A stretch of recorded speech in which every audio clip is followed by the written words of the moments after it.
Welcome to Comics Bazaar, the channel of comics commentary and arcana. This video features Heroes Reborn, Captain America #3, cover dated January 1997. So the cover is by Rob Liefeld, inked by John Sibal, and it features very prominently there, as you can see, Crossbones, and this is Liefeld's redesign of Crossbones' costume. Crossbones, a relatively new character at the time, only created in 1989 by Mark Ruhnwald and Kieron Dwyer, so Liefeld choosing to include him in the Heroes Reborn universe. The cover is effective, I think. I really like the idea to have this scene set in the rain, and it gives Jonathan Sibal opportunity to show off his inking techniques there, cutting white media in order to describe the pelting rain. And of course the colors on this are pretty effective too. There are the usual problems with anatomy and perspective, like have a look at this, like Liefeld's drawn Captain America's head on one side of his shoulder there, so you've got a big gap there and no gap there to his right shoulder. So the usual kind of problems in that regard, but I do think that the image reads, and I think that it is an attractively designed cover. So let's open this one up to the splash page. There were only 22 pages of story and art in this.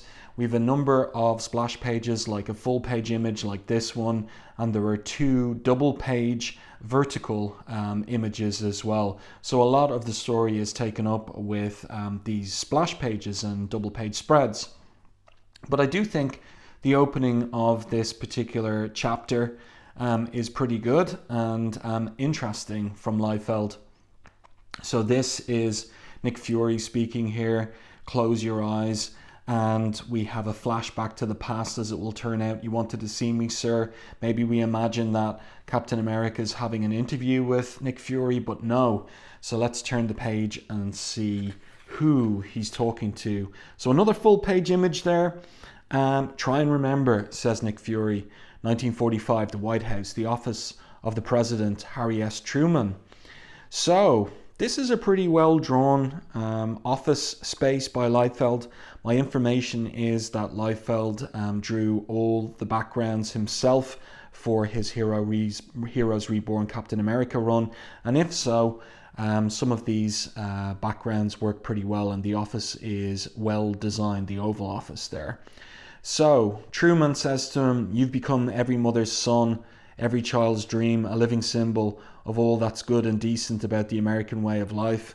I'd like to think we couldn't have won the war in Europe without you." So Captain America, appreciative of that. "Thank you, Mr. President," he says, "but it's the American people who deserve all the credit." And the title of this particular chapter is Patriotism. The creative team over here, Rob Liefeld, plot, pencils, and edits.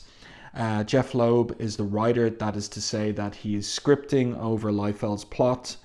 The inkers, John Sibal and Larry Stucker, and the digital lettering by Richard Starkings and Comicraft, Andy Troy on colors and Extreme Color on the digital separations.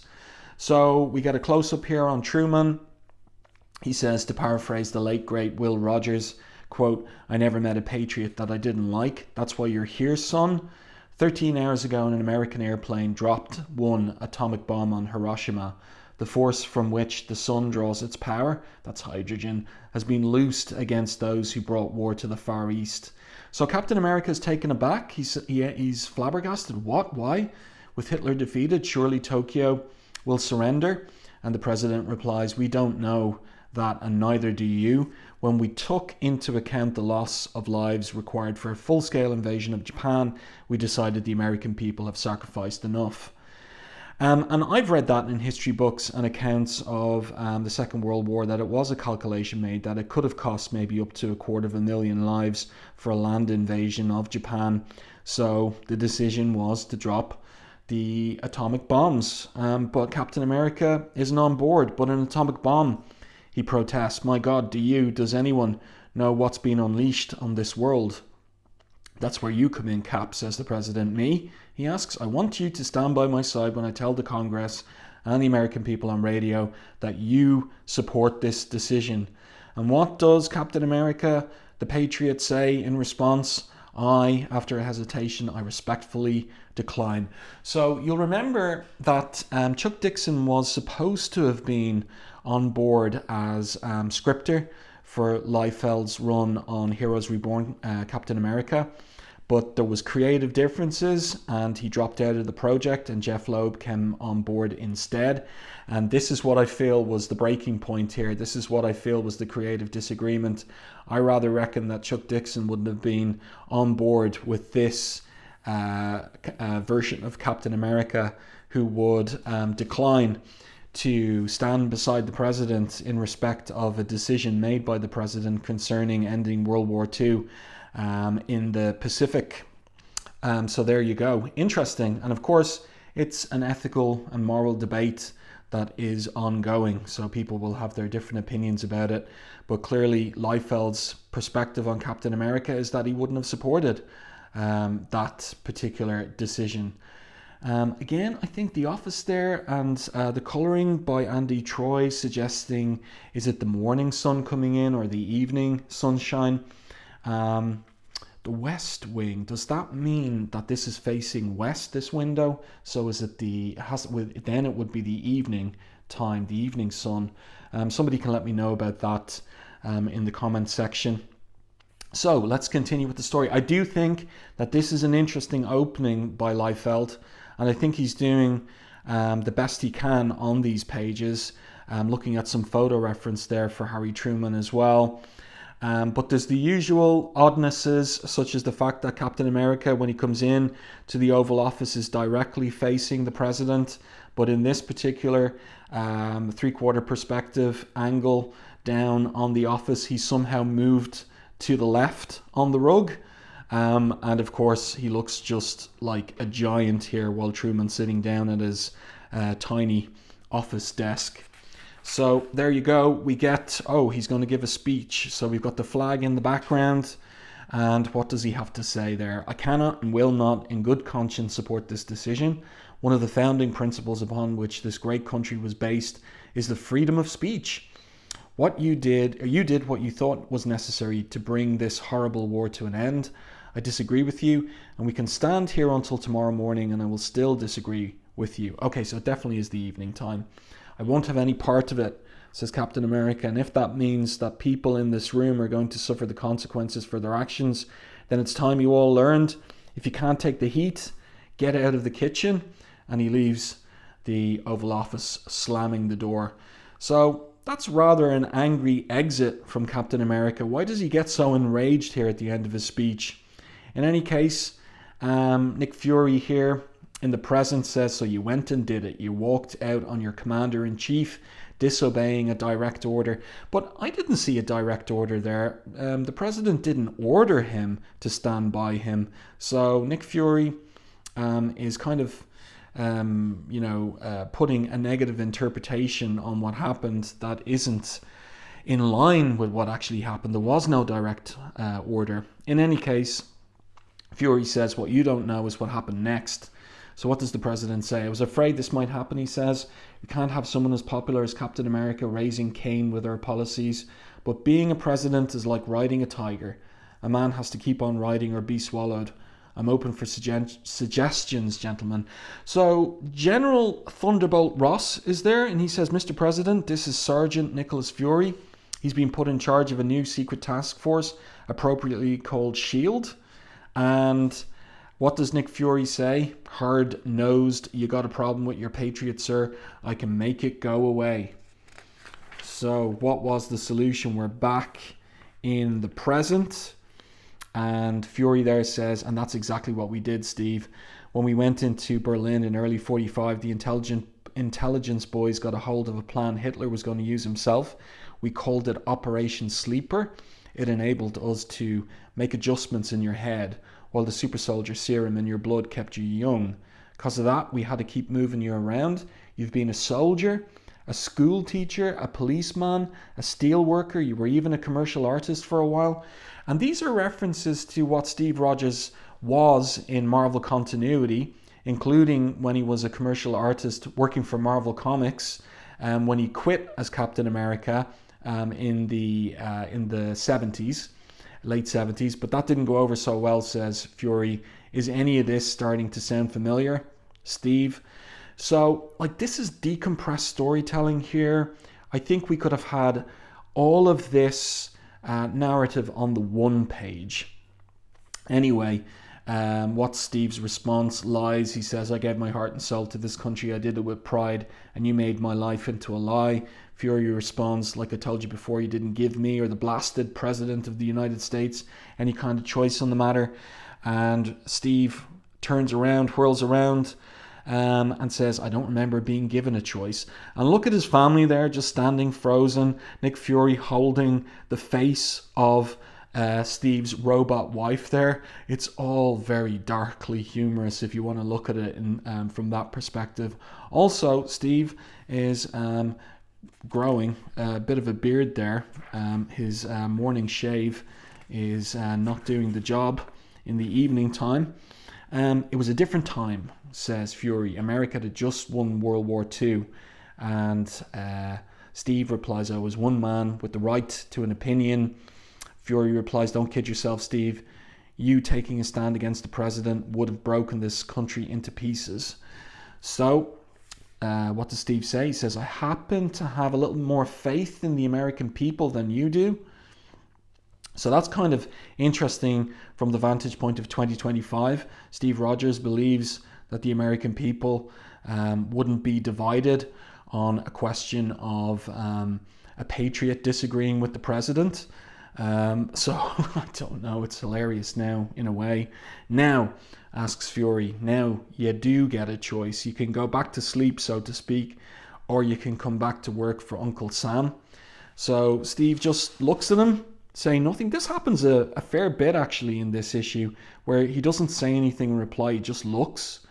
And then he says, after pausing, all right, but this time it'll be under my terms. Sure, Steve, says Fury, we wouldn't want it any other way. And then this is completely bizarre. They teleport or beam aboard the helicarrier, like with Star Trek technology. How on earth is this happening in 1996, 1 mile above the Earth? She's called the Shield helicarrier, an impregnable fortress of unimaginable size. So they're aboard, and we get this big image, this big anchor image of the helicarrier. Again, my information is that this is drawn by Liefeld and not one of his artist assistants. And there they are beaming aboard. This is crazy stuff. In a way, says Fury to Rogers, everyone on this tub owes you a debt of gratitude, Steve. And Steve replies, how's that? Why do you think the original task force was called SHIELD? And here we get some introductions to Sharon Carter and Timothy Aloysius Dugan. They introduce themselves. Sharon there saying, of course, she'll be a potential love interest for Steve. Colonel Fury said you'd be a handful. For once, he wasn't exaggerating. But, like, what is she referring to? Has she been listening in? Have they all been listening in on Fury's interview with Steve Rogers? And Dum Dum Dugan introduces himself by his nickname and says, and I'd be proud to count you among his friends. And then see what I was saying earlier. Steve has nothing to say. And then Fury chimes in, we got something that belongs to you. The boys in hardware made a few improvements in your chainmail. Materials change in 50 years. So Steve, not feeling any gratitude, probably still very upset that he's been living a lie with robots. If you're expecting me to say thank you, Fury interrupts and says, no, we're expecting you to get dressed. We ain't got all day. So he heads down to the locker room. It's kind of hilarious the way the shield is just resting against this bench. Then he puts on the costume with the new chainmail. So we're going to turn the page here and we're going to get a double page spread, vertical, for Captain America in the costume. So there we go. You can have a look at that there. Personally, I think this is a waste of 2 pages. Much prefer if there was story instead. Yeah, and it's not really a fantastic double page spread either. There's a better one at the end of the comic. So, Fury there leaning up against the door jamb I always thought you looked kind of silly. A guy wearing a flag, he says, but somehow you pulled it off, Patriot, and you're the only one who could. So, Captain America, look, Fury, if you and I have to work together, Fury replies, save it. Right now, we've got business. Have some folks I want you to meet. They're a unique bunch, I'll give them that, called the Avengers. So, this is the Captain America title crossing over now at this point with Rob Liefeld's other Heroes Reborn title, Avengers. And but we have a scene shift, and we got this in the first issue, this really weird third-person narration phrase, suddenly. How can it be suddenly? So anyway, there's this abandoned church in Philadelphia, Pennsylvania, that it turns out is the Red Skull's secret headquarters.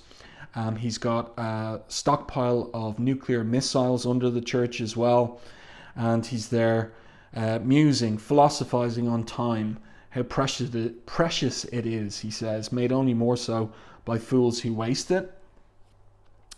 So let's see where this is going.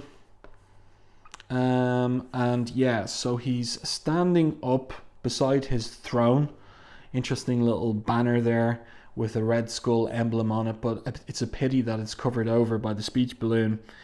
So who have we got here? We've got Masterman, we've got the Hauptmann, we don't know his name yet, and Red Skull. So Masterman says, Herr Schmidt, all is proceeding according to schedule. The Americans drink the pap we feed them. And Red Skull, so these are all the rallies that they're having, the World Party, which is a kind of a neo-Nazi party, designed to bring division to the US.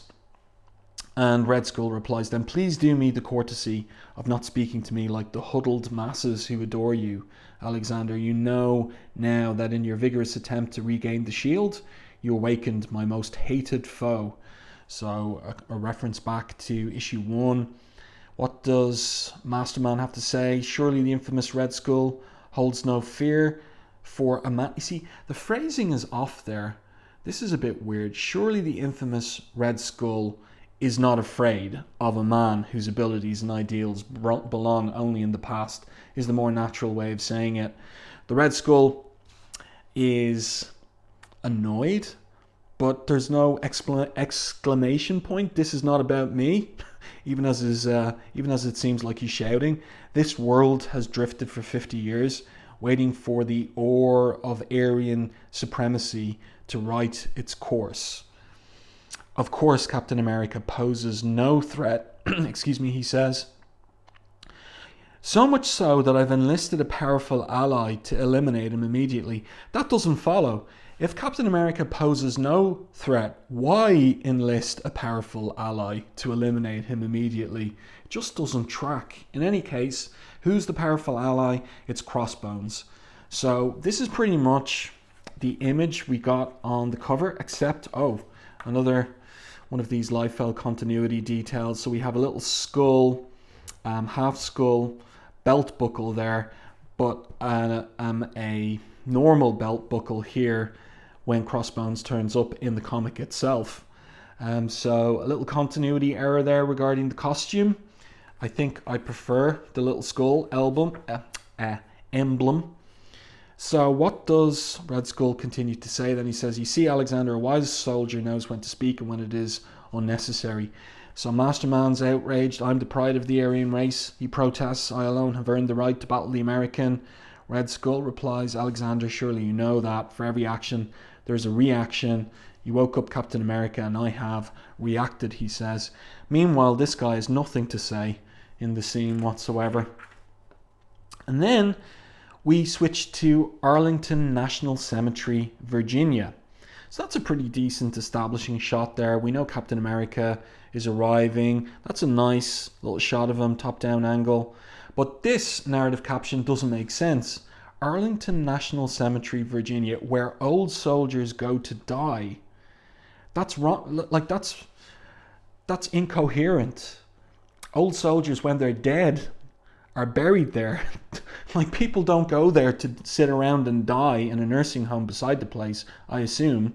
Any case, You see, this is why, no, not in any case, this is why Liefeld needed an editor on this. And I know that the script here is by Loeb, but I'm sure he's following Liefeld's instructions. In any case, there have been a few confusing pieces of scripting in this particular issue. So whether it's Liefeld's fault or Loeb's, they're little bizarre things. So Captain America comes up behind Lieutenant Wilson. This is Sam Wilson. He says, they told me at Shield HQ that I might find you here. Wilson replies, so it's true then, you're back. And Captain America says, I didn't know your father for very long, but he seemed like a decent man, and I wanted you to know I'm sorry for your loss. So is Sam, like consoled by hearing that? You should be, he replies, because anyway I look at it, you killed him. So we're going to have a bit of drama here. Now, I don't think it should take 2 pages. I think 1 page would cover it. Let's have 6 panels on the page and get through this. So he punches Captain America in the jaw. Of course, that's not going to hurt a super soldier. And Captain America says to him, your actions require an explanation. Try this, says Sam. That man buried there, the one you didn't know for very long, he was my father. And the funny part is, you probably knew him better than me, because he spent every waking hour looking for you, just to give you back your stupid shield. Nothing mattered more, not his family, not his wife, not his kids. What did you ever give up to deserve such loyalty? So I do think that that's kind of interesting from Liefeld in terms of this initial encounter between these two that will become partners. But it's beginning with acrimony and an interesting idea that Sam's father ignored him while out searching for Captain America to give him back the shield for decades. And then the moment is interrupted by Crossbones. So he seems to tackle Captain America from behind one way and then another way, and then biff, bam, smashes him into the ground. Turn the page and we get another one of these vertical double page spreads. This one is good, in fact. So make sure that you can see all of that there on screen. That's decent. No dialogue on this page because Crossbones hasn't said a single word in this issue. And of course, to be continued. But I just wonder about it. Is it such a good idea to have Captain America taken out so easily? I mean, it kind of downgrades his reputation for us that he can be just tackled from behind, a couple of punches and he's out on the ground. How tough is he? So then we just have a lot of editorials, advertisements here for a Top Cow and Marvel crossover, but a weird choice that it's going to be like characters from Cyberforce and Ghost Rider. Deadpool advertised there, X-Man, and there you go. No letters page here. So 22 pages of story and art, and a fair few of those full page images, splash pages, or double page spreads. I think some of that should have been cut down. Some scenes should have been shorter to give us a bit more story here. I mean, you can have Crossbones show up at the cemetery. By the way, like on the cover, it's raining, and at the cemetery, when he attacks Captain America, it's a nice sunny day. So I think it would have been better to have had it raining in the cemetery. That would have been interesting. But anyway, so more continuity kind of errors here in terms of cover and inside. Of course, you have a creative artistic license with covers, but I think it would have been a better idea for it to be pelting rain in the cemetery. I feel that would have worked better. In any case, there you go. Let me know your thoughts on this one in the comments section. If you enjoyed my review and commentary, please like and share the video. It really does help the channel. And if you haven't done so already, subscribe to the channel and stay tuned for more content like this.